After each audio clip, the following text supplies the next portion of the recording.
guys, we are going to start first Java project in Eclipse. Here is Workspace Directory where we store our Java project. If we want to change the directory, to click on Browse button. Use this directory as default to check this button. If you make as default, next time this window will not be appeared. Now click on the Launch button.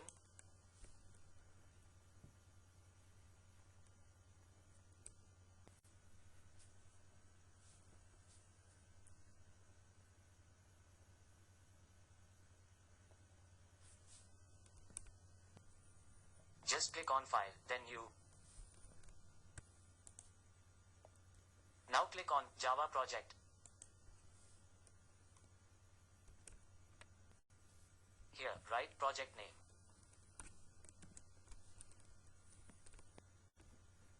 Just click on Finish.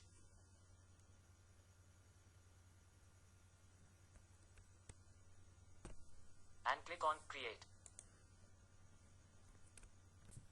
Successfully, we have created first Java project. In the next video, we are going to create Hello World project.